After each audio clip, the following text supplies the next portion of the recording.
복희가 부서진 자물쇠를 뚫고 창고 문을 열었을 때 그 안에는 위험한 물건들이 가득했다. 이게 뭐야? 대체 이게 뭔 일이야? 복희는 다리에 힘이 빠져 벽에 기대어 섰다. 바로 그때 뒤에서 은주의 목소리가 들렸다. 어머니 왜 여기에? 순간 촛불이 넘어지면서 창고에 불이 붙기 시작했고 불길 속에서 은주의 핸드폰이 떨어져 나왔다. 복희는 그 핸드폰 속 메시지를 보고 절규했다. 내 집이, 내 가정이, 오늘도 사연한 상자의 뚜껑을 열어주셔서 감사합니다. 무료 구독과 좋아요, 댓글은 이 이야기들이 더 오래, 더 깊게 전달될 수 있도록 도와줍니다. 이제 오늘의 사연 열어볼까요? 경상도 깊숙한 산골 마을, 아침 해가 뜨면서 안개가 걷히는 풍경이 펼쳐집니다. 오래된 단독주택 한 채가 조용히 자리 잡고 있는데 이곳이 바로 74세 김복희가 혼자 살고 있는 집입니다.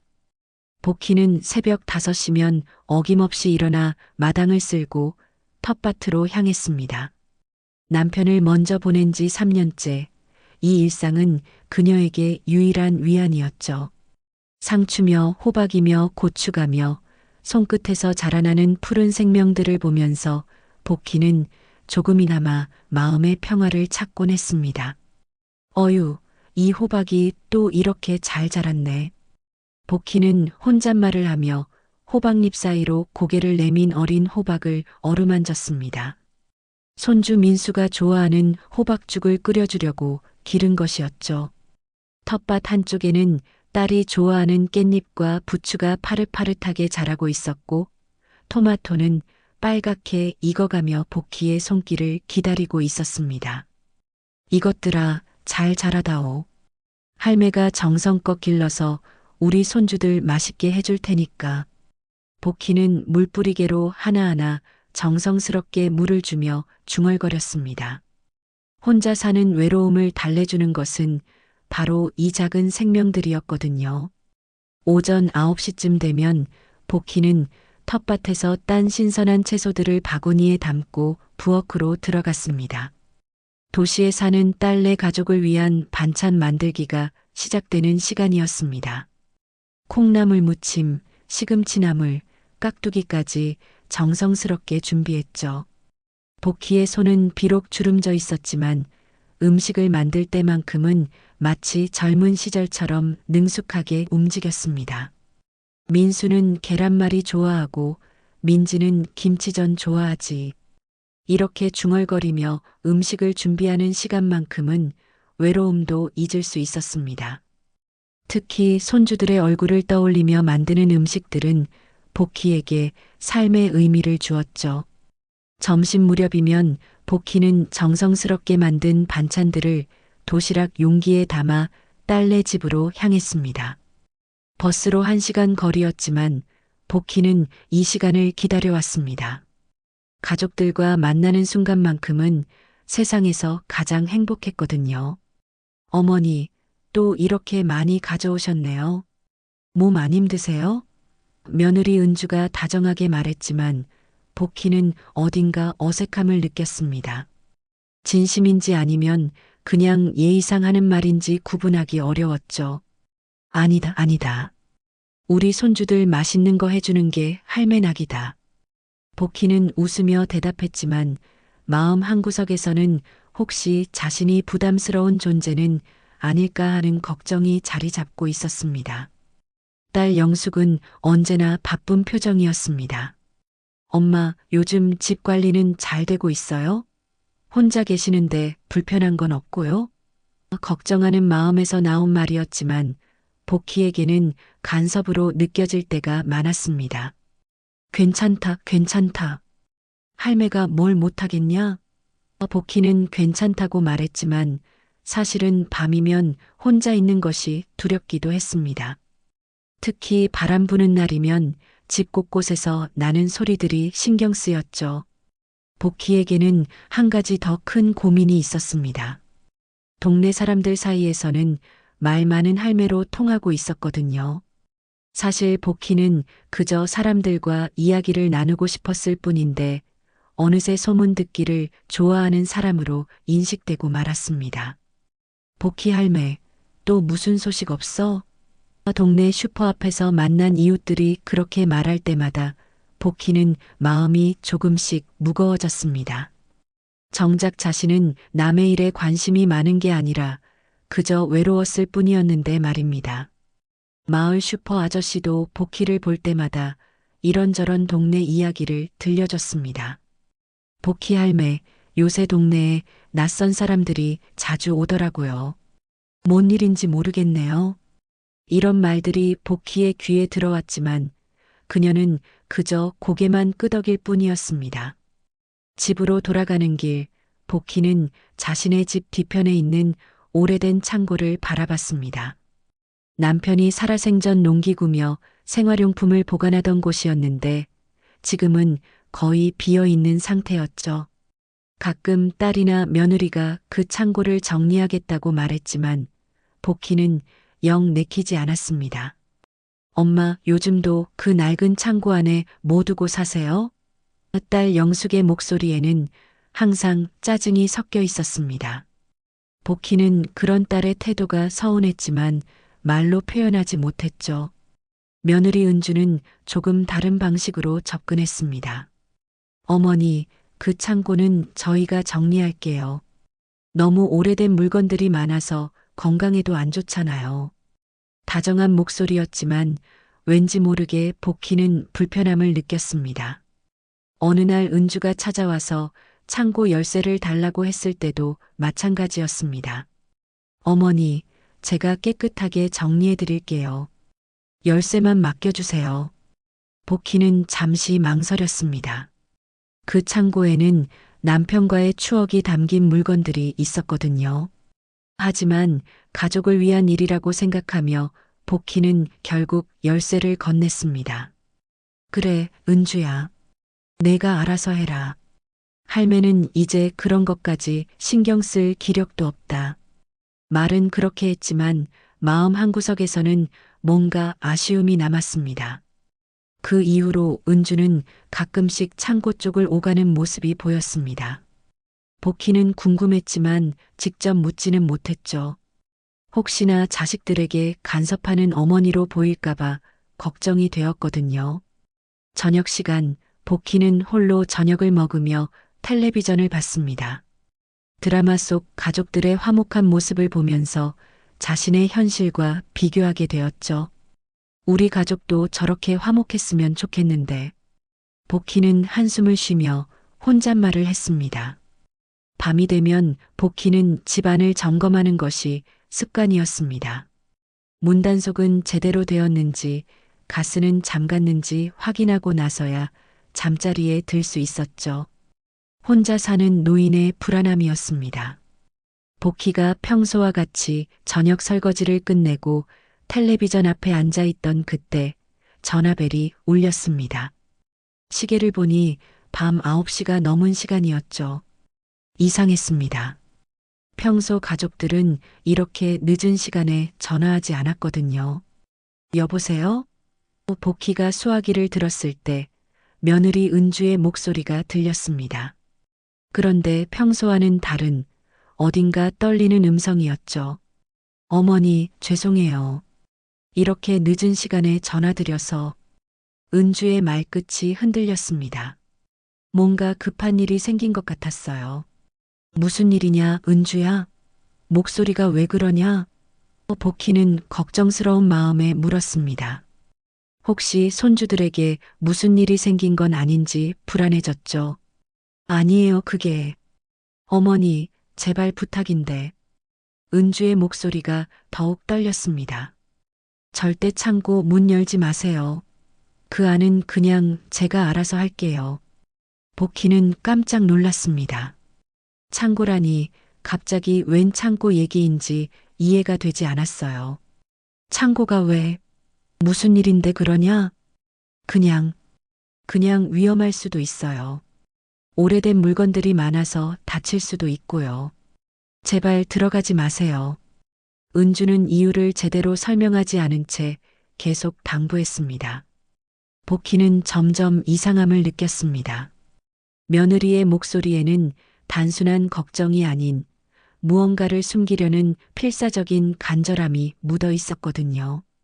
은주야, 대체 무슨 일인지 말을 해야 할매가 알지. 왜 그렇게 다급하냐? 어머니, 정말 아무것도 아니에요. 그냥 제가 다 정리할게요. 절대 혼자 들어가지 마세요. 은주는 끝까지 이유를 말하지 않고 서둘러 전화를 끊어버렸습니다. 복희는 한동안 수화기를 들고 멍하니 서 있었습니다. 뭔가 크게 잘못되고 있다는 직감이 들었어요.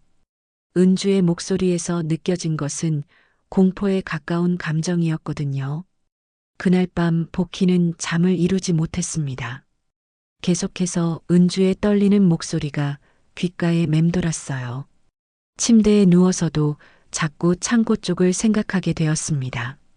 남편이 살아있을 때는 그저 농기구와 잡다한 물건들을 보관하는 평범한 공간이었는데 언제부터 그렇게 금기시되는 장소가 된 걸까요? 새벽녘 복희는 잠에서 깨어 창문으로 바깥을 내다봤습니다. 어둠 속에서 창고가 보였는데 평상시보다 더 음산해 보였어요. 달빛에 비친 창고의 모습이 마치 무언가 불길한 비밀을 간직하고 있는 것처럼 느껴졌습니다. 다음 날 아침 복희는 평소처럼 텃밭일을 나갔습니다. 하지만 어젯밤 전화 때문에 마음이 편치 않았어요.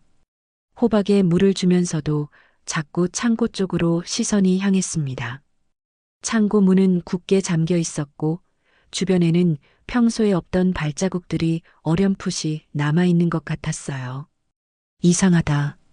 정말 이상해. 복희는 혼잣말을 하며 불안한 마음을 달랬습니다. 하지만 불안감은 좀처럼 가라앉지 않았어요. 오전 10시쯤 복희가 텃밭에서 채소를 따고 있을 때였습니다. 동네 슈퍼주인 박 사장이 심각한 표정으로 다가왔어요. 복희 할매, 잠깐 이야기 좀 해도 될까요? 박 사장의 목소리에는 평소에 없던 걱정이 묻어 있었습니다. 무슨 일로 그러세요, 박 사장님? 복희가 물었습니다. 박 사장은 주변을 둘러보더니 복희에게 가까이 다가왔습니다. 할매, 며느리분 말인데요. 요즘 상황이 좀 이상해요. 복희의 가슴이 철렁 내려앉았습니다. 무슨 말씀이세요? 글쎄요, 한 달 전부터인가요? 며느리분이 외상을 많이 하시기 시작했어요. 처음에는 그러려니 했는데 액수가 점점 커지더라고요. 박 사장이 조심스럽게 말했습니다. 복희는 놀라며 물었습니다. 외상을 얼마나 하셨는데요? 이미 100만 원이 넘어섰어요. 그것도 술이며 담배며 평소 며느리분이 사지 않던 것들이죠. 더 이상한 건 낯선 남자들과 함께 와서 사가신다는 거예요. 복희는 점점 더 당황했습니다. 은주는 술도 안 마시고 담배도 안 피우는 사람이었거든요. 어떤 남자들이요? 처음 보는 사람들이에요. 그런데 며느리분하고 뭔가 은밀한 대화를 나누더라고요. 목소리는 작게 하는데 분위기가 심상치 않아 보였어요. 박 사장의 표정이 더욱 심각해졌습니다. 언제 그런 사람들이 왔습니까? 복희의 목소리가 떨렸습니다. 주로 밤늦게 와요. 그것도 며칠에 한 번씩 계속해서 말이에요. 어젯밤에도 봤는데 할매 집 창고 쪽으로 가더라고요. 복희는 더 이상 듣고 있을 수 없었습니다. 모든 퍼즐 조각들이 하나씩 맞춰지고 있었어요. 은주의 이상한 행동, 창고 열쇠를 가져간 일, 그리고 어젯밤의 다급한 전화까지. 급히 집으로 돌아온 복희는 은주에게 전화를 걸었지만 받지 않았어요. 몇 번을 더 시도해봐도 마찬가지였습니다. 통화 중이라는 신호음만 계속 들렸죠. 오후가 되자 복희는 참을 수 없어서 딸 영숙에게 전화를 걸었습니다. 영숙아, 은주가 요즘 정말 이상하다. 어젯밤에 창고 얘기하면서 목소리가 완전히 다르더라. 엄마, 또 시작이세요? 며느리가 뭘 어떻게 했다고 그러세요? 영숙은 짜증스럽게 말했습니다. 아니다. 이번엔 정말 심각해. 동네 박 사장님 말로는 은주가 외상도 100만 원 넘게 하고 낯선 남자들과 어울린다고. 복희가 박 사장에게서 들은 얘기를 자세히 설명하려 했지만 영숙은 듣지 않았어요. 엄마, 그런 헛소문 믿지 마세요. 은주가 얼마나 착한 앤데요. 동네 사람들이 심심해서 지어낸 얘기일 거예요. 영숙은 복희의 말을 일축해버렸습니다. 영숙아, 이건 헛소문이 아니야. 할매가 직접 확인해 봤어. 복희는 간절하게 말했지만 딸은 끝까지 믿으려 하지 않았습니다. 전화를 끊고 난 후 복희는 더욱 절망스러워졌습니다. 가족들은 자신의 걱정을 대수롭지 않게 여겼고 혼자만의 불안감은 점점 현실이 되어가고 있었죠. 저녁 시간 복희는 창문 너머로 창고를 바라보며 서 있었습니다. 은주가 그렇게 들어가지 말라고 당부했던 그 창고에서 정말 무슨 일이 일어나고 있는 걸까요? 평생 자신의 집에서 출입금지 구역이 생겼다는 것 자체가 말이 안 되었어요. 밤이 깊어가자 복희는 창고에서 이상한 소리를 들었습니다. 처음에는 바람 소리라고 생각했지만 자세히 들어보니 사람들이 대화하는 소리 같았어요. 그것도 여러 명이 동시에 말하는 것처럼 들렸습니다. 복희는 조심스럽게 뒷문으로 나가서 창고 쪽으로 다가갔습니다. 어둠 속에서 희미한 불빛이 창고 틈새로 새어나오고 있었어요. 분명히 누군가 안에 있었습니다. 심장이 쿵쾅거렸지만 복희는 더 가까이 다가갔습니다. 창고 벽에 귀를 대고 들어보니 확실히 사람들의 목소리가 들렸어요. 그 중에서 은주의 목소리도 섞여 있었습니다. 복희의 머릿속이 복잡해졌습니다. 분명히 뭔가 큰 일이 벌어지고 있었어요. 하지만 무엇인지는 알 수 없었죠. 두려움과 궁금증이 동시에 밀려왔습니다. 복희는 창고 벽에 귀를 대고 안의 소리를 듣고 있었습니다.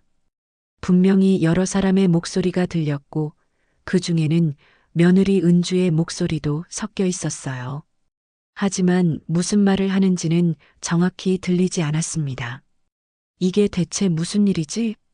복희는 가슴이 두근거리는 것을 느끼며 혼잣말을 했습니다.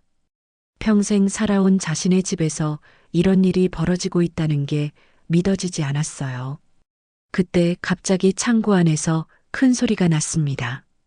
뭔가 무거운 것이 떨어지는 소리였어요. 복희는 깜짝 놀라서 뒤로 물러섰습니다. 조심해. 그거 비싸다고. 남자의 거친 목소리가 들렸습니다. 처음 듣는 목소리였어요. 죄송해요. 손이 미끄러져서. 은주의 떨리는 목소리였습니다.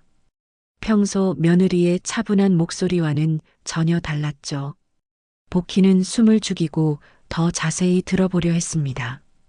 창고 안에서는 계속해서 무언가를 옮기는 소리와 낮은 대화 소리가 들렸어요. 그런데 그 순간 핸드폰 진동 소리가 났습니다. 깜짝 놀란 복희는 급히 핸드폰을 확인했습니다. 은주에게서 온 전화였어요.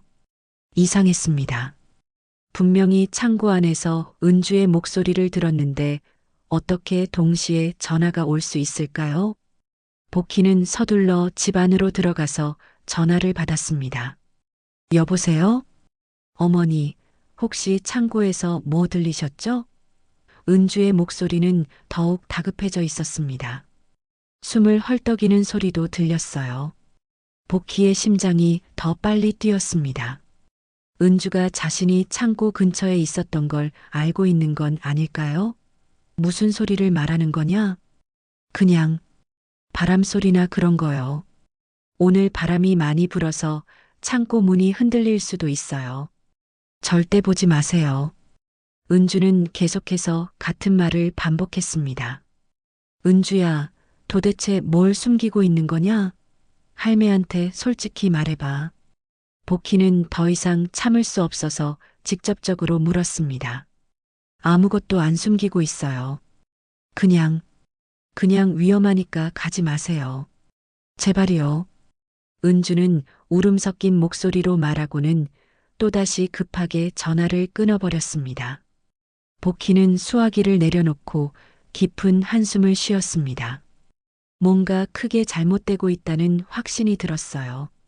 은주의 목소리에서 느껴지는 공포와 절망감이 그녀에게도 전해졌습니다. 밤이 더 깊어지자 복희는 다시 창문으로 창고를 지켜봤습니다.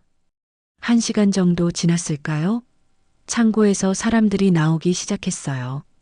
어둠 속에서 희미하게 실루엣이 보였는데 3명 정도의 남자들과 은주가 함께였습니다.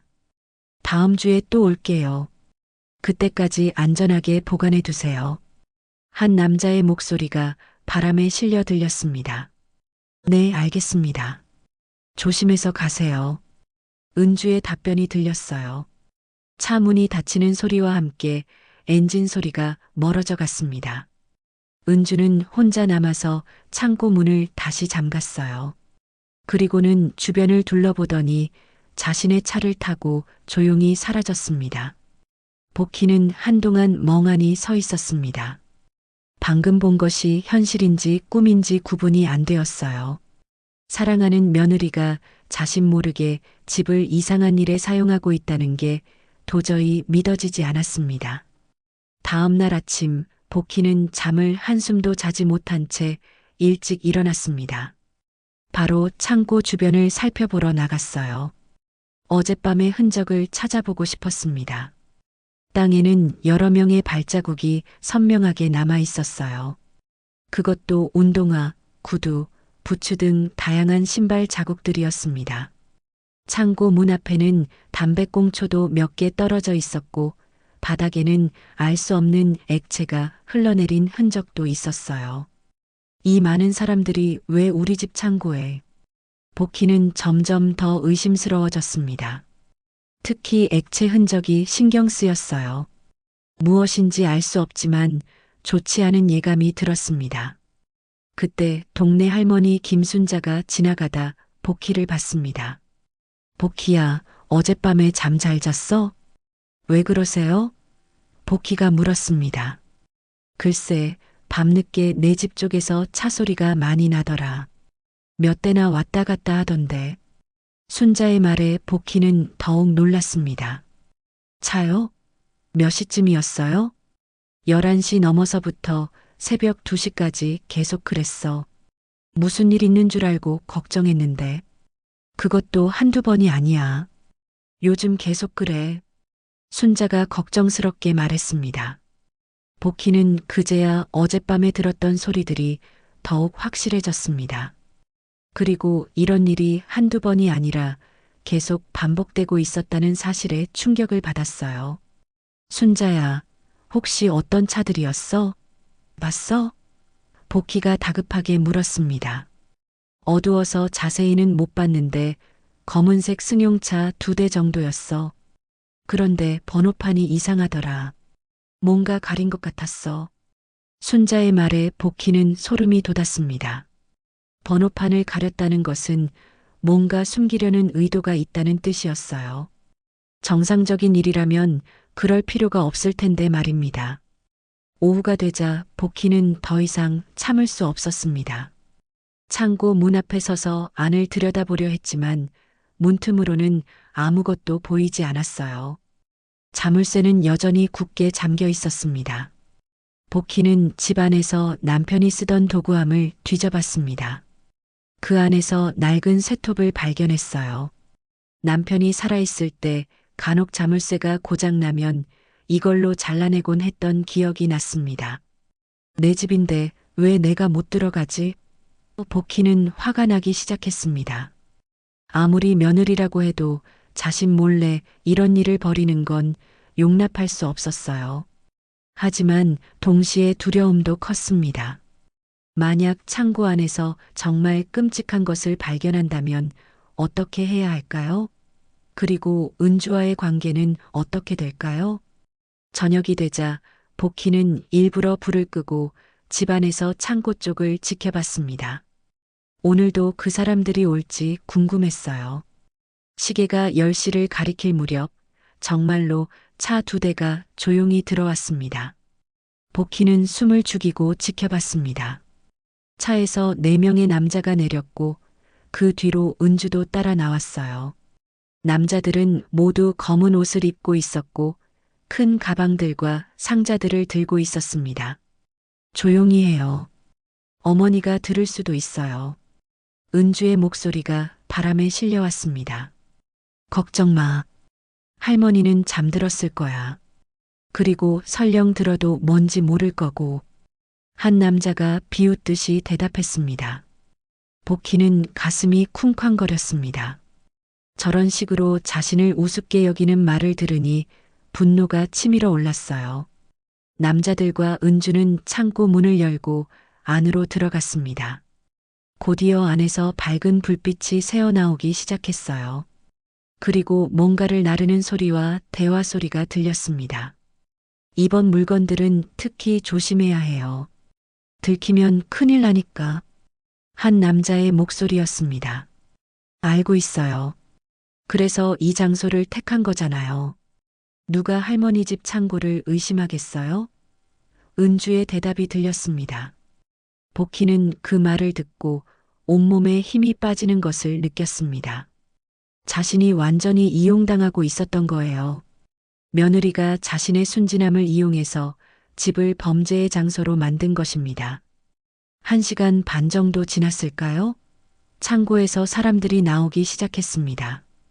이번에는 들어갈 때보다 짐이 줄어 보였어요. 뭔가를 창고에 보관하고 간 것 같았습니다. 복희는 마침내 결심을 굳혔습니다. 내일은 반드시 창고 안을 직접 확인해 보겠다고 마음먹었어요. 더 이상 이런 상황을 방치할 수 없었습니다. 다음 날 아침 복희는 새벽부터 잠이 깨어 창고를 바라보며 서 있었습니다. 어젯밤에 본 장면들이 계속 머릿속을 맴돌았어요. 은주와 낯선 남자들이 창고를 드나드는 모습, 그리고 자신을 우습게 여기는 말들까지 더 이상 참을 수 없었습니다. 복희는 집 안에서 남편이 쓰던 도구함을 뒤져봤습니다. 그 안에서 낡은 쇠톱과 망치, 정을 찾아냈어요. 손이 떨렸지만 이제 더 이상 물러설 수 없었습니다. 자신의 집에서 무슨 일이 벌어지고 있는지 반드시 알아야 했어요. 내 집인데 내가 못 들어갈 이유가 어디 있어. 복희는 중얼거리며 창고로 향했습니다. 아침 공기는 차가웠지만 복희의 가슴은 뜨거운 분노로 끓고 있었어요. 창고 문 앞에 서니 마음이 더욱 복잡해졌습니다. 자물쇠를 부수면 돌이킬 수 없는 일이 될 것 같았어요. 하지만 진실을 알아야겠다는 마음이 더 컸습니다. 며느리가 아무리 만류해도 이제는 직접 확인하고 싶었거든요. 복희는 정과 망치를 자물쇠에 대고 조심스럽게 두드리기 시작했습니다. 나이든 손으로는 쉽지 않은 일이었지만 분노가 힘을 주었어요. 쾅쾅 소리를 내며 몇 분간 노력한 끝에 드디어 낡은 자물쇠가 부서졌습니다. 후, 복희는 깊게 숨을 고르고 창고 문에 손을 올렸습니다. 손바닥에서 차가운 쇠의 감촉이 느껴졌어요. 문을 살짝 열어보니 안에서 이상한 냄새가 났습니다. 약품 냄새 같은 것이었어요. 코를 찌르는 화학적인 냄새였습니다. 복희는 문을 더 넓게 열고 안을 들여다봤습니다. 그 순간 그녀는 숨이 막혔어요. 창고 안에는 그녀가 상상할 수 없었던 것들이 가득했습니다. 곳곳에 크고 작은 상자들이 쌓여 있었고 그 상자들 옆에는 비닐봉지에 든 하얀 가루들이 있었어요. 한쪽 구석에는 간이 테이블이 설치되어 있었고 그 위에는 정밀 저울과 작은 투명 봉지들 그리고 각종 도구들이 정리되어 있었습니다. 벽면에는 전기선이 설치되어 있었고 임시로 달아놓은 전구가 창고 안을 환하게 비추고 있었어요. 바닥에는 방수포가 깔려 있었고 곳곳에 의자들과 작업 도구들이 놓여 있었습니다. 이게 뭐야? 대체 이게 뭔 일이야? 복희는 다리에 힘이 빠져 문틈에 기대어 섰습니다. 남편과 함께 농기구를 보관하던 평범한 창고가 이런 곳으로 변해 있다니 믿을 수 없었어요. 복희는 천천히 창고 안으로 들어가 봤습니다. 테이블 위에는 메모지들이 있었는데 숫자들과 이해할 수 없는 암호 같은 글자들이 적혀 있었어요. 상자들을 열어보니 안에는 더 많은 비닐봉지들과 알약 같은 것들이 들어 있었습니다. 그때 갑자기 뒤에서 발자국 소리가 들렸습니다. 복희는 깜짝 놀라 뒤를 돌아봤어요. 은주가 창백한 얼굴로 서 있었습니다. 평소의 온화한 모습과는 전혀 다른 공포에 질린 표정이었어요. 어머니, 왜 여기에? 은주의 목소리는 떨리고 있었습니다. 은주야, 이게 도대체 뭐냐? 복희는 떨리는 목소리로 물었습니다. 이 모든 게 뭐야? 은주는 한동안 말을 하지 못했습니다. 입을 벌렸다 다물었다 하면서 뭔가 말하려다가도 계속 주저했어요. 그러다가 갑자기 무릎을 꿇고 앉더니 울기 시작했습니다. 어머니, 죄송해요. 정말 죄송해요. 은주는 계속해서 사과했지만 자세한 설명은 하지 않았습니다. 사과는 무슨, 이게 뭔지부터 설명해봐. 대체 내 창고를 뭘 하는데 썼느냐? 복희는 화가 나서 목소리를 높였습니다. 그게, 은주는 말을 제대로 하지 못하고 계속 울기만 했어요. 눈물과 콧물로 범벅이 된 얼굴로 바닥을 보고만 있었습니다. 똑바로 대답해. 이 상자들은 뭐고 이 하얀 가루들은 뭐야? 복희는 더욱 다그쳤습니다. 어머니, 저희가 빚이 너무 많아서. 은주는 겨우 입을 열었습니다. 남편 사업이 망하고 나서 갚을 길이 없어서. 그래서 내 집을 이렇게 썼다는 거야? 복희의 목소리는 분노와 실망으로 가득했습니다. 그때 창고 안에서 이상한 소리가 났습니다. 뭔가 탁탁거리는 소리였어요. 복희가 소리나는 쪽을 보니 테이블 위에 켜둔 작은 촛불이 바람에 흔들리고 있었습니다. 아마 은주나 그 남자들이 작업할 때 불을 켜두고 간 것 같았어요. 바로 그 순간이었습니다. 촛불이 넘어지면서 테이블 위에 흩어져 있던 종이들에 불이 붙기 시작했어요. 종이에서 플라스틱으로, 플라스틱에서 나무벽으로 불길이 순식간에 번져나갔습니다. 불이야, 불. 은주가 갑자기 소리쳤습니다. 복희는 놀라서 뒤로 물러섰습니다. 불길은 생각보다 훨씬 빠르게 번지고 있었어요. 창고 안에 있던 화학물질들 때문인지 불꽃의 색깔도 이상했고 매캐한 연기가 순식간에 창고를 가득 채웠습니다. 어머니, 빨리 나가세요. 은주가 복희의 팔을 잡고 끌었습니다. 하지만 불길은 이미 창고 전체로 번지고 있었어요. 마른 나무로 된 창고 벽과 천장, 그리고 안에 쌓여있던 각종 물질들이 불쏘시개 역할을 했습니다. 복희는 영문도 모른 채 은주에 이끌려 창고 밖으로 나왔어요. 물을 가져와야 해.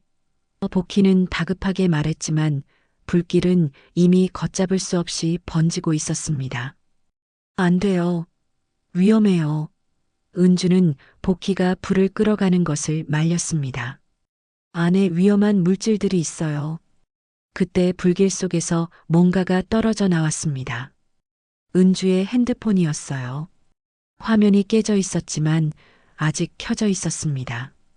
복희는 무의식적으로 그 핸드폰을 주워들었어요. 핸드폰 화면에는 메시지들이 보였습니다. 복희는 그 내용을 보고 더욱 충격을 받았어요. 메시지 내용들이 너무나 충격적이었거든요. 은주야, 이번 물건만 넘기면 빚 다 갚을 수 있어. 장모님 집 창고라면 의심도 안 할 거야. 할머니는 아무것도 모르시니까 걱정 마. 보관료로 한 달에 500만 원씩 줄게. 할머니한테는 절대 들키면 안 돼. 복희는 핸드폰을 들고 있는 손이 덜덜 떨렸습니다. 이 메시지들은 분명히 은주와 누군가 사이에 주고받은 것들이었어요. 며느리가 자신을 얼마나 철저하게 속이고 이용했는지가 적나라하게 드러났습니다. 은주야, 이게 뭐냐? 복희는 핸드폰을 은주에게 보여주며 물었습니다. 목소리는 이제 분노가 아닌 깊은 절망으로 가라앉아 있었어요. 은주는 핸드폰을 보더니 더욱 창백해졌습니다. 어머니, 그게 아니에요. 그게 아니긴 뭐가 아니야. 너희들이 내 집을 이용해서 나쁜 짓을 한 거 아니야? 복희는 메시지를 계속 읽어보았습니다. 읽으면 읽을수록 충격적인 내용들이 나왔어요. 불길은 점점 더 크게 번져서 창고 전체를 집어삼키고 있었습니다. 검은 연기가 하늘 높이 올라가고 있었고 주변 집들에서도 사람들이 나와서 구경하기 시작했어요. 복희는 온몸에 힘이 빠지는 것을 느꼈습니다. 자신이 얼마나 철저하게 이용당했는지, 자신이 얼마나 바보였는지 깨달았기 때문이에요. 평생 믿고 의지했던 며느리가 자신을 이렇게 속이고 있었다는 사실이 견딜 수 없었습니다. 그때 멀리서 소방차 사이렌 소리가 들렸어요. 누군가 신고를 한 모양이었습니다. 하지만 이미 창고는 거의 다 타버린 상태였어요. 복희는 바닥에 주저앉았습니다. 평생 지켜온 집의 일부가 불타는 모습을 보면서 동시에 가족에 대한 신뢰까지 무너지는 것을 느꼈어요. 내 집이, 내 가정이. 복희는 중얼거리며 눈물을 흘렸습니다. 불길 앞에서 절규하는 74세 할머니의 모습은 너무나 처절했습니다. 소방차가 도착했을 때 창고는 이미 거의 전소된 상태였습니다. 소방관들이 물을 뿌리고 있었지만 복희에게는 그 모든 것이 느린 영화처럼 보였어요. 자신의 세상이 무너져 내리는 것을 지켜보는 기분이었습니다. 할머니, 괜찮으세요? 다치신 곳은 없으시고요? 한 소방관이 복희에게 다가와 물었습니다. 복희는 고개를 저었지만 대답할 힘이 없었어요. 몸은 다치지 않았지만 마음은 산산조각이 나 있었습니다. 여전히 손에는 은주의 핸드폰을 꽉 쥐고 있었어요. 그 안에 담긴 메시지들이 복희의 머릿속에서 계속 맴돌았습니다. 장모님 집 창고라면 의심도 안 할 거야. 할머니는 아무것도 모르시니까 걱정 말라는 말들이 가슴을 도려냈습니다. 경찰차도 함께 도착했습니다. 화재 원인 조사를 해야 합니다. 혹시 창고에 특별한 물건이 있었나요? 젊은 경찰관이 물었습니다. 복희는 은주를 바라봤습니다. 은주는 고개를 숙이고 바닥만 보고 있었어요. 어깨가 작게 떨리고 있었습니다. 이제 모든 것이 드러날 시간이었습니다. 경찰관님, 복희는 떨리는 목소리로 말하기 시작했습니다. 제가 말씀드릴 게 있습니다. 복희는 핸드폰을 경찰관에게 건네주었어요. 이 안에 메시지들을 보세요. 제 며느리가 무슨 일을 했는지 다 나와 있습니다. 경찰관이 핸드폰을 받아서 메시지들을 읽기 시작했습니다. 처음에는 별것 아닌 듯 하던 표정이 점점 심각해졌어요. 동료 경찰관도 함께 화면을 들여다보더니 서로 눈빛을 주고받았습니다. 김은주 씨가 맞습니까? 경찰관이 은주를 향해 물었습니다. 목소리에 경계심이 묻어 있었어요. 은주는 여전히 고개를 숙이고 있었어요. 네, 맞습니다. 목소리가 거의 들리지 않을 정도로 작았습니다. 이 메시지들에 대해서 설명해 주시겠습니까? 특히 물건 보관료 500만 원이라는 부분과 할머니한테는 절대 들키면 안 된다는 내용 말입니다. 은주는 한참 동안 말을 하지 못했습니다. 입술을 때려다가도 다시 다물기를 반복했어요. 그러다가 갑자기 무릎을 꿇고 복희 앞에 엎드렸습니다. 어머니, 정말 죄송합니다. 저는 정말 어쩔 수 없었어요. 은주의 목소리는 울음으로 떨리고 있었습니다. 어쩔 수 없었다고? 복희는 분노가 치밀어 올랐습니다. 내 집을 이런 더러운 일에 쓸 만큼 어쩔 수 없었다고? 주변에 있던 동네 사람들이 하나둘 모여들기 시작했습니다. 화재 소식을 듣고 온 이웃들이었어요. 복희는 그들의 시선이 따가웠지만 이제 숨길 수도 없었습니다. 남편이 사업에 실패하고 나서 빚이 10억이 넘었어요. 아이들 학비도 못 내고 집도 넘어갈 상황이었어요. 은주는 계속해서 울면서 말했습니다. 그래서 내가 모르게 내 집에서 이런 짓을 했다는 거야? 복희의 목소리는 점점 더 커졌습니다. 내가 그렇게 만만해 보였어? 경찰관이 중간에 끼어들었습니다. 구체적으로 어떤 물질들을 보관했습니까? 그리고 누구와 거래를 했습니까? 은주는 한참을 망설이다가 떨리는 목소리로 입을 열었습니다. 위험한 물건을 보관해주는 일이었어요. 한 달에 500만 원씩 받기로 했어요. 처음에는 정말 한두 번만 하려고 했었어요. 복희는 그 말을 듣고 완전히 주저앉았습니다. 위험한 물건이라니 그런 끔찍한 일이 자신의 집에서 벌어지고 있었다는 게 믿어지지 않았어요. 동네 사람들 사이에서도 술렁거리는 소리가 들렸습니다. 할매, 정말 몰랐어? 이런 일이 우리 동네에서 하는 수군거림이 복희의 귓가에 들렸어요. 어머니, 정말 죄송해요. 하지만 저희도 살아야 했어요. 아이들이 학교에서 창피를 당하고 집에 독촉장이 매일 와서 은주가 계속해서 변명했습니다. 그만해. 복희가 소리쳤습니다. 아이들을 핑계로 대지 마. 아이들이 할머니 집에서 위험한 물건 거래하는 엄마를 원했겠어? 아이들이 범죄자 엄마를 원했겠어? 복희의 목소리는 분노와 절망으로 갈라져 있었어요. 평생 가족을 위해 살아온 자신이 이런 식으로 이용당했다는 사실이 견딜 수 없었습니다. 김은주 씨, 동행해 주셔야겠습니다. 경찰관이 수갑을 꺼냈습니다. 잠깐만요. 제발 잠깐만요. 은주가 다급하게 손을 내저었습니다. 어머니, 마지막으로 한 말씀만 드리게 해주세요. 복희는 은주를 바라봤습니다. 한때 자신의 딸같이 아꼈던 며느리였지만 지금은 완전히 낯선 사람 같았어요. 그 얼굴에서 한때 봤던 선량함은 찾아볼 수 없었습니다. 어머니, 저는 정말 어머니를 속이려고 한 게 아니었어요. 처음에는 정말 잠깐만 하려고 했어요. 한두 번만 하고 끝내려고. 은주는 눈물을 흘리며 말했습니다. 잠깐만이 1년이야? 내가 그렇게 바보 같아 보였어? 복희는 차갑게 말했습니다.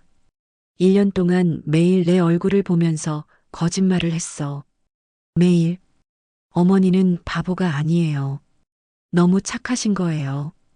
그래서 제가 더 죄송한 거예요. 은주의 목소리는 점점 작아졌습니다. 그때 멀리서 또 다른 차 소리가 들렸습니다. 딸 영숙이 급히 달려왔어요. 얼굴이 창백했습니다. 엄마, 무슨 일이에요? 불났다고 해서. 영숙은 상황을 파악하지 못하고 있었습니다. 불탄 창고를 보고는 깜짝 놀랐어요. 영숙아. 복희는 딸을 보자 그동안 참았던 눈물이 쏟아졌습니다. 은주가. 경찰관이 영숙에게 상황을 차근차근 설명했습니다.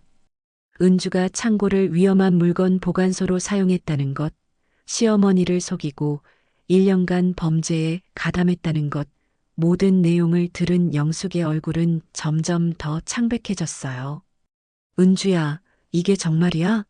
정말 그런 일을 했어? 영숙이 믿을 수 없다는 듯이 물었습니다. 은주는 대답하지 못하고 계속 울기만 했어요. 그 모습이 모든 것을 말해주고 있었습니다. 영숙도 충격을 받은 듯 말을 잇지 못했어요. 어머니, 저는 정말 가족들을 사랑해요. 그래서 이런 일을 한 거예요. 가족을 위해서 은주가 마지막으로 말했습니다. 가족을 사랑한다고? 복희는 비웃었습니다. 가족을 사랑하면서 가족을 속이고 가족의 집을 더럽히고 가족의 명예를 바닥에 떨어뜨렸어? 이게 사랑이야? 김은주 씨, 이제 정말 가셔야겠습니다. 경찰관이 단호하게 말했습니다. 위험한 물건 보관 및 유통에 관련된 혐의로 체포합니다. 은주에게 수갑이 채워졌습니다. 차가운 쇠소리가 울렸어요. 그 순간 복희는 모든 것이 끝났다는 것을 느꼈습니다. 지금까지 믿어왔던 가족의 화목함, 며느리에 대한 신뢰, 모든 것이 한순간에 무너졌습니다. 동네 사람들은 이 모든 광경을 지켜보고 있었어요. 복희는 그들의 시선을 견딜 수 없었습니다. 평생 이 동네에서 살아온 자신이 이런 수치를 당하게 될 줄은 꿈에도 몰랐어요. 어머니, 정말 죄송합니다. 용서해 주세요. 은주는 경찰차에 오르면서도 계속 사과했습니다. 하지만 복희는 대답하지 않았어요. 경찰차가 떠나고 난 후 복희는 탄 창고 터 앞에 혼자 서 있었습니다. 딸 영숙은 옆에서 어떻게 위로해야 할지 몰라 하고 있었어요. 동네 사람들도 하나둘 흩어지기 시작했지만 복희는 여전히 그 자리에 서 있었습니다. 경찰차가 떠나고 난 후 복희는 탄 창고 터 앞에 혼자 서 있었습니다. 동네 사람들은 하나둘 흩어져 갔지만 그들의 수군거리는 소리는 여전히 복희의 귓가에 맴돌았어요. 복희 할매 집에서 위험한 물건이라니 정말 몰랐을까 하는 말들이 바람에 실려 들려왔습니다. 딸 영숙은 옆에서 어떻게 위로해야 할지 몰라 하고 있었어요. 엄마, 집에 들어가세요. 몸살 걸려요. 조심스럽게 말했지만 복희는 움직일 힘이 없었습니다. 영숙아. 복희는 딸을 바라봤습니다. 할매가 그렇게 바보 같았냐? 엄마, 그게 아니에요. 은주가 잘못한 거예요. 영숙이 대답했지만 복희의 마음은 이미 깊은 자책감에 빠져 있었어요. 아니다. 내가 바보였어. 1년 동안 내 코앞에서 그런 일이 벌어지고 있는데도 모르고 살았으니까. 복희는 자신을 탓했습니다. 그때 동네 슈퍼박 사장이 다가왔습니다. 복희 할매, 정말 몰랐어요? 며느리가 그런 짓을 하고 있는 줄? 복희는 박 사장을 바라봤습니다. 그의 눈에는 의심의 빛이 어려 있었어요. 박 사장님도 할매를 의심하시는 거예요? 아니에요. 그게 아니라. 그런데 정말 이상한 사람들이 자주 오는 걸 봤는데도 안 궁금하셨어요? 박 사장의 말에는 어딘가 비난하는 뉘앙스가 있었습니다. 복희는 가슴이 답답했습니다. 이제 동네 사람들 모두가 자신을 의심의 눈초리로 볼 것 같았어요. 평생 이 동네에서 착실하게 살아온 자신이 하루아침에 범죄와 연관된 사람이 되어버렸습니다. 며칠이 지나자 상황은 더욱 악화되었습니다. 경찰 조사가 계속되면서 복희는 여러 번 경찰서에 불려갔어요. 같은 질문을 반복해서 받아야 했습니다. 정말로 며느리가 하는 일을 전혀 몰랐습니까? 창고에서 이상한 냄새나 소리를 들은 적이 없습니까? 의심스러운 사람들을 본 적이 없습니까? 복희는 그때마다 같은 대답을 반복했습니다. 몰랐습니다. 정말 아무것도 몰랐습니다. 하지만 경찰들의 표정에서는 완전히 믿지 못하겠다는 기색이 역력했어요. 1년 동안 자신의 집 창고에서 그런 일이 벌어졌는데 정말 아무것도 몰랐을까 하는 의구심을 갖는 것도 당연했습니다. 경찰서에서 돌아오는 길, 복희는 동네 사람들의 시선을 피해 고개를 숙이고 걸어야 했어요. 예전에는 반갑게 인사하던 사람들도 이제는 복희를 보면 고개를 돌리거나 수군거렸습니다. 집에 도착해서 복희는 거울 앞에 섰습니다. 거울 속의 자신은 너무나 초라해 보였어요. 내가 정말 그렇게 한심해 보이나? 혼잣말을 하며 자신의 얼굴을 들여다봤습니다. 그때 전화벨이 울렸습니다. 딸 영숙이었어요. 엄마, 괜찮으세요? 오늘도 경찰서에 다녀오셨다면서요? 영숙의 목소리에는 걱정이 묻어 있었습니다. 괜찮다. 할매는 괜찮다. 복희는 대답했지만 목소리는 전혀 괜찮지 않았어요. 엄마, 잠깐 우리 집으로 오세요. 혼자 계시면 안 돼요. 영숙이 제안했습니다. 아니다. 할매는 여기서 살 거다. 복희는 단호하게 말했습니다. 왜요? 동네 사람들 시선도 그렇고 혼자 계시기에는 도망가면 더 의심받아. 할매는 아무 잘못이 없으니까 여기서 당당하게 살 거야. 복희의 목소리에는 결연함이 있었지만 속으로는 너무나 외롭고 힘들었습니다. 밤이 되자 복희는 혼자 앉아서 지난 일들을 되돌아봤습니다. 은주가 창고 열쇠를 달라고 했을 때 왜 더 자세히 물어보지 않았을까? 이상한 사람들이 드나드는 것을 봤을 때 왜 직접 확인하지 않았을까? 내가 너무 순진했나? 복희는 자문해 봤습니다. 하지만 가족을 의심하고 사는 것이 정상적인 삶일까요? 며느리를 믿고 맡긴 것이 그렇게 잘못된 일일까요? 다음 날 아침 복희는 텃밭에 나가봤습니다. 평소라면 이맘때 호박이 한창 자라고 있을 시기였지만 마음이 너무 복잡해서 농사에 집중할 수 없었어요. 그때 이웃집 할머니 김순자가 다가왔습니다. 복희야, 요즘 어떻게 지내? 그냥 살아. 복희는 대답했습니다. 참 힘들겠다. 그런데 복희야. 순자는 말을 망설였습니다. 사람들이 이상한 소리를 하더라. 무슨 소리요? 복희는 이미 짐작하고 있었지만 물어봤습니다. 그런 일이 1년 동안이나 계속됐는데 정말 몰랐을까 하는 소리들. 미안해, 복희야. 나는 안 그렇게 생각하는데. 복희는 가슴이 쿵 내려앉는 것을 느꼈습니다. 가장 가까운 이웃마저도 자신을 의심하고 있다는 뜻이었어요. 오후에 복희는 탄 창고 털을 정리하기 시작했습니다. 검게 탄 나무 조각들과 녹은 철 조각들을 치우면서 복희는 자신의 인생도 함께 무너져 내린 것 같은 기분이었어요. 그런데 잔해 속에서 이상한 것을 발견했습니다. 불에 타지 않은 작은 노트였어요. 복희가 노트를 펼쳐보니 은주의 글씨로 숫자들과 날짜들이 빼곡히 적혀 있었습니다. 2월 15일 마이너스 물건 입고 500만 원 받음 3월 2일 마이너스 큰 거래 추가 보관료 200만 원 4월 10일 마이너스 어머니 의심하시는 것 같음 조심해야 함. 복희는 그 내용을 읽으면서 온몸이 떨렸습니다. 은주가 얼마나 치밀하게 자신을 속여왔는지 그리고 자신의 의심조차도 파악하고 있었다는 것을 알 수 있었어요. 노트의 마지막 페이지에는 이런 글이 적혀 있었습니다. 어머니께는 정말 죄송하다. 하지만 우리 가족을 살리기 위해서는 어쩔 수 없었다. 언젠가는 이해해 주실 것이라고 믿는다. 복희는 노트를 바닥에 던졌습니다. 이해해 달라고? 이해를? 분노가 치밀어 올랐어요. 그날 저녁 복희는 경찰서에 전화를 걸었습니다. 새로운 증거를 발견했습니다.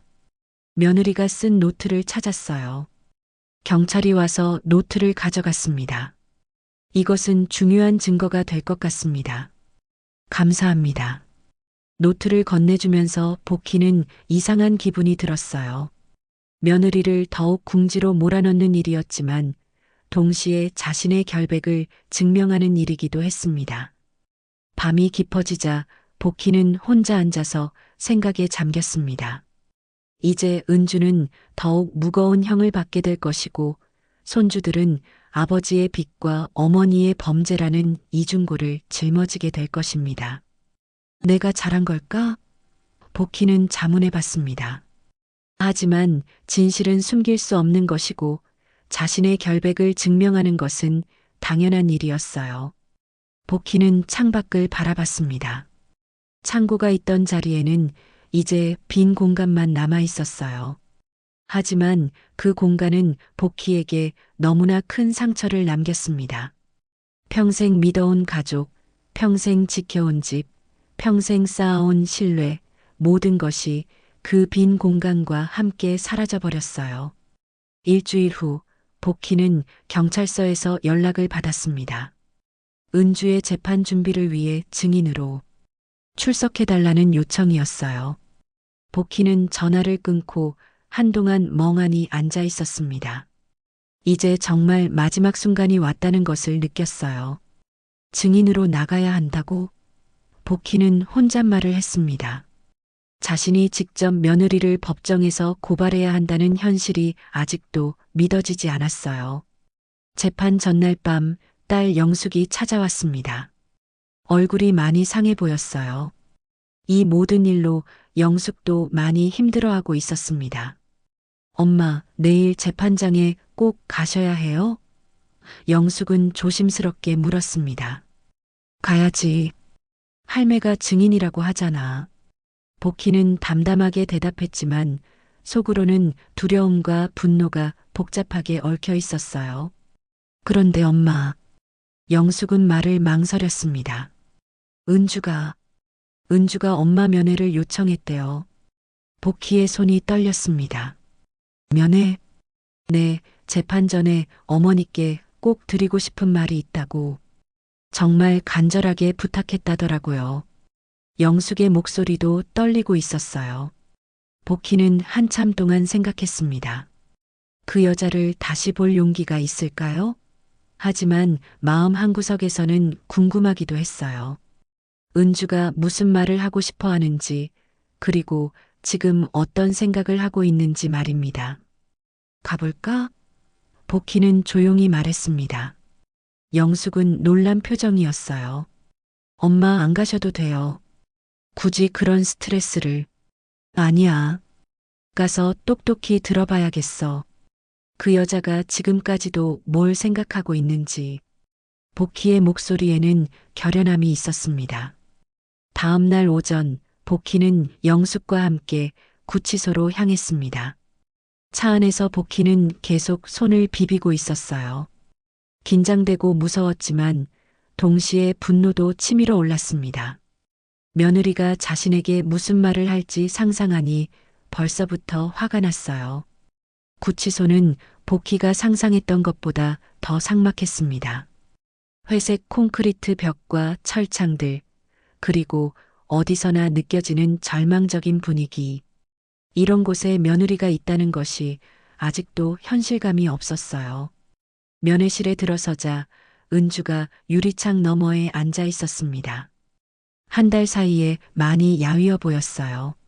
수척한 얼굴에 눈가에는 다크서클이 짙게 깔려 있었고 한때 단정했던 모습은 온데간데 없었습니다. 어머니, 은주는 복희를 보자마자 눈물을 흘렸습니다. 목소리도 많이 쉬어 있었어요. 복희는 아무 말도 하지 않고 은주를 바라봤어요. 한때 딸처럼 여겼던 그 얼굴이 이제는 낯설기만 했습니다. 그 얼굴에서 한때 봤던 순수함이나 착함은 찾아볼 수 없었어요. 어머니, 정말 죄송해요. 제가 너무 잘못했어요. 은주는 계속 울면서 말했습니다. 손으로 얼굴을 가리며 흐느끼고 있었어요. 이제 와서 사과가 무슨 소용이냐? 복희의 목소리는 차갑게 가라앉아 있었습니다. 동정심이나 연민 같은 것은 전혀 느껴지지 않았어요. 어머니, 저는 정말 어머니를 사랑해요. 지금도 그래요. 어머니만큼은 정말 친어머니처럼 생각했어요. 은주가 간절하게 말했습니다. 사랑한다고?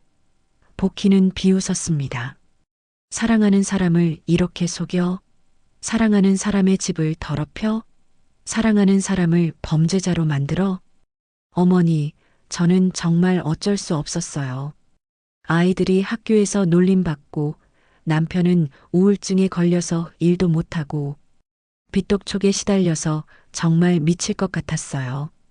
은주는 또다시 변명을 늘어놓기 시작했습니다. 그만해. 복희가 소리쳤습니다. 면회실 안이 조용해졌어요. 다른 면회객들도 복희 쪽을 쳐다봤습니다. 지금까지도 변명만 하는구나. 반성은 하나도 안 하고. 은주는 놀란 눈으로 복희를 바라봤습니다.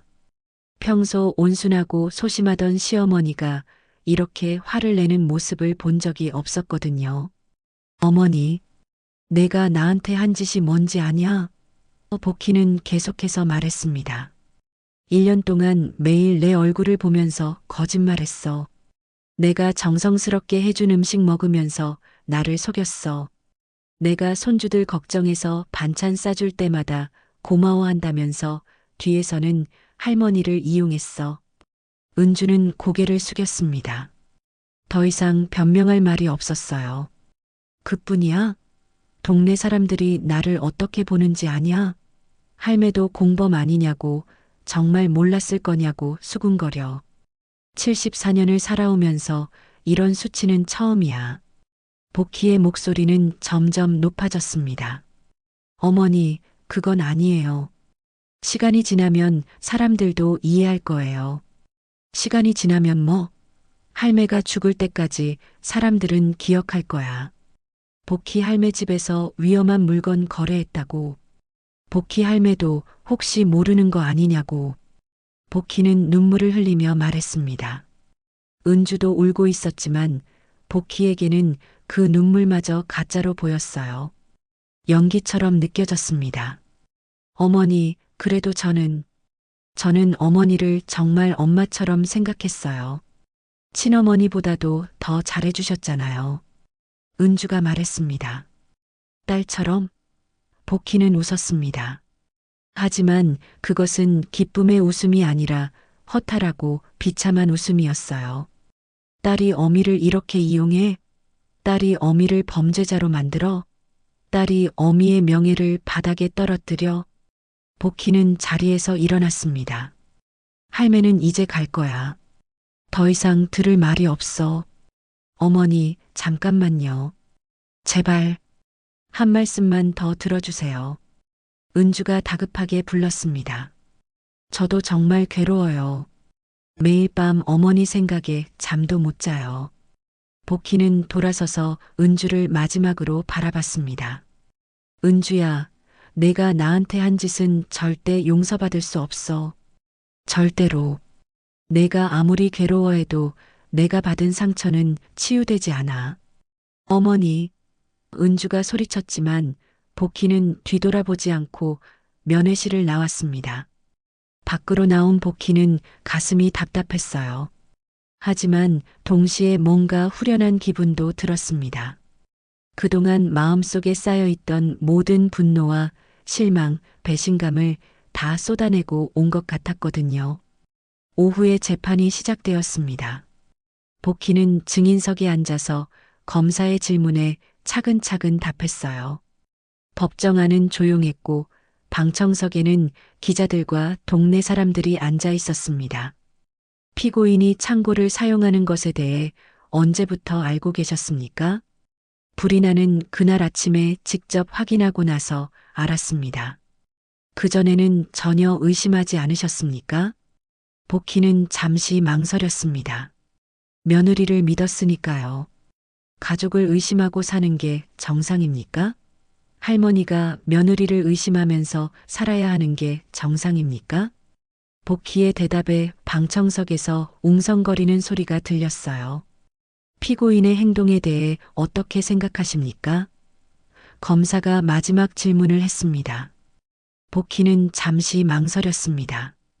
그리고 피고인석에 앉은 은주를 바라봤어요. 은주는 고개를 숙이고 있었습니다. 한때 자신의 딸처럼 여겼던 그 사람이 이제는 완전히 낯선 사람 같았어요. 용서할 수 없습니다. 복희는 단호하게 말했습니다. 가족을 이용해서 범죄를 저지른 것, 할머니를 속인 것, 모든 것이 용서할 수 없어요. 방청석에서 작은 동요가 일었습니다. 사람들은 복희의 단호한 태도에 놀라는 듯 했어요. 혹시 선처를 부탁하고 싶은 말씀은 없으십니까? 피고인에게도 어려운 사정이 있었을 텐데요. 복희는 다시 한번 은주를 바라봤습니다. 은주가 고개를 들어 복희를 보고 있었어요. 눈물로 범벅이 된 얼굴이었지만 복희의 마음은 움직이지 않았습니다. 없습니다. 복희는 냉정하게 말했습니다. 법대로 처벌받아야 합니다. 어려운 사정이 있다고 해서 범죄가 용서되는 건 아니니까요. 재판장에서 나온 복희는 이상한 기분이었어요. 홀가분하면서도 허탈했습니다. 그동안 마음속에 쌓였던 모든 분노와 실망을 다 쏟아낸 것 같았지만 동시에 뭔가 큰 것을 잃은 기분이기도 했어요. 며칠 후 판결이 나왔습니다. 은주는 징역 3년을 선고받았어요. 복희가 제출한 노트와 증언이 결정적인 증거가 되었습니다. 뉴스에서도 이 사건을 보도했는데 시어머니를 속이고 집을 위험한 물건 보관소로 사용한 며느리라는 제목이었어요. 복희는 뉴스를 보면서 복잡한 심경이었습니다. 자신의 결백은 증명되었지만 가족이 이런 식으로 세상에 알려지는 것이 마음 편하지는 않았어요. 그날 밤 복희는 탄 창고 터에 나가서 서 있었습니다. 이제 모든 것이 끝났어요. 은주는 감옥에 갔고 자신은 결백을 증명했습니다. 하지만 승리감은 없었어요. 오히려 허탈했습니다. 내가 잘한 걸까? 복희는 하늘을 올려다보며 혼잣말을 했습니다. 바람이 불어오면서 복희의 머리카락을 흔들었어요. 차가운 밤 공기가 뺨을 스쳤습니다. 그 바람 속에서 복희는 문득 깨달았습니다. 자신이 변했다는 것을 말이에요. 이제부터는 나를 위해서 살 거야. 복희는 조용히 말했습니다. 남의 눈치 보지 않고 가족이라고 해서 무조건 믿지도 않고. 며칠 후 복희는 창고 털을 정리하기 시작했습니다. 불탄 잔해들을 치우고 새로운 계획을 세웠어요. 그 자리에 작은 텃밭을 만들기로 한 것입니다. 동네 사람들이 하나둘 도와주러 왔습니다. 복희 할매, 혼자 하지 말고 우리가 도와줄게요. 이제는 의심의 눈초리가 아니라 동정과 응원의 마음으로 복희를 바라보고 있었어요. 고맙습니다. 하지만 혼자 할 수 있어요. 복희는 정중하게 거절했습니다. 예전 같으면 고마워하며 받아들였을 텐데 이제는 달랐어요. 박 사장도 찾아왔습니다. 할매, 그동안 의심해서 미안했어요. 할매가 얼마나 힘드셨을지. 괜찮습니다. 의심할 만했으니까요. 복희는 담담하게 대답했습니다. 사람은 누구나 실수할 수 있어요. 하지만 속으로는 다짐했어요. 이제는 누구에게도 쉽게 마음을 열지 않겠다고 말입니다. 며칠 후 손주 민수와 민지가 할머니를 찾아왔습니다. 아이들은 어머니가 감옥에 간 상황을 정확히 이해하지는 못했지만 뭔가 큰 일이 일어났다는 것은 알고 있었어요. 할머니, 엄마는 언제 집에 와요? 민지가 물었습니다. 복희는 아이를 바라보며 마음이 아팠습니다. 죄 없는 아이들이 어머니의 잘못 때문에 고생하고 있다는 것이 안타까웠어요. 민지야, 엄마는 잘못한 일이 있어서 한동안 집에 못 와. 복희는 솔직하게 말했습니다. 할머니도 엄마 미워해요? 민수가 물었습니다. 복희는 한참 생각했습니다. 미워한다고 해야 할까요? 아니면 괜찮다고 거짓말을 해야 할까요? 할머니는 화가 나. 하지만 너희들은 사랑해. 복희는 정직하게 대답했습니다. 아이들은 복잡한 표정이었지만 복희의 솔직함을 이해하는 것 같았어요. 시간이 흘러 복희는 새로운 일상을 만들어갔습니다. 창고 터에 만든 작은 텃밭에서 꽃과 채소를 기르기 시작했어요. 예전에는 가족들을 위해서 채소를 길렀다면 이제는 자신을 위해서 기르는 것이었습니다. 어느 날 딸 영숙이 찾아와서 말했습니다. 엄마, 요즘 많이 달라지셨어요. 어떻게? 복희가 물었습니다. 더 당당해지신 것 같아요. 예전에는 항상 눈치 보시고 조심스러워 하셨는데, 영숙의 말에 복희는 웃었습니다. 그래, 할매도 그런 것 같아. 복희는 대답했습니다. 좋은 변화인 것 같아요. 이제야 엄마다운 것 같다는 생각이 들어요. 복희는 창문 너머로 자신이 만든 작은 정원을 바라봤습니다. 그 자리에 심은 나무 한 그루가 파릇파릇한 잎을 틔우고 있었어요. 새로운 시작을 상징하는 것 같았습니다. 영수가, 복희가 딸을 불렀습니다. 네, 엄마. 할매는 이제 할매 마음대로 살 거야. 누구 눈치도 보지 않고, 누구한테도 이용당하지 않고, 복희의 목소리는 확신에 차 있었습니다. 네, 그렇게 하세요. 복희는 다시 창밖을 바라봤습니다. 창고가 있던 자리에는 이제 희망의 상징인 작은 나무가 서 있었어요. 불길 속에서 모든 것을 잃었지만 그 자리에 새로운 것이 자라나고 있었습니다. 그날 저녁 복희는 혼자 앉아서 차를 마시며 생각에 잠겼습니다. 지난 몇 달 동안의 일들이 주마등처럼 지나갔어요. 배신당하고 속고 이용당했지만 결국 자신을 지켜냈습니다. 이제라도 나를 찾았구나. 복희는 혼잣말을 했습니다. 창밖에서는 자신이 심은 나무가 달빛을 받으며 서 있었어요. 작지만 굳건하게 자신만의 자리에서 뿌리를 내리고 있었습니다. 복희도 그 나무처럼 이제는 자신만의 자리에서 당당하게 살아갈 것이었습니다. 74세의 나이에 얻은 깨달음이었지만 전혀 늦지 않았습니다. 남은 인생은 오롯이 자신을 위해 자신의 뜻대로 살아가겠다는 새로운 다짐과 함께 복희의 얼굴에는 오랜만에 진정한 평화의 미소가 번져나갔습니다. 오늘도 사연한 상자를 열어주셔서 감사합니다. 무료 좋아요와 구독, 댓글로 여러분의 마음을 남겨주세요. 당신의 이야기가 다음 상자의 주인공이 될지도 모릅니다.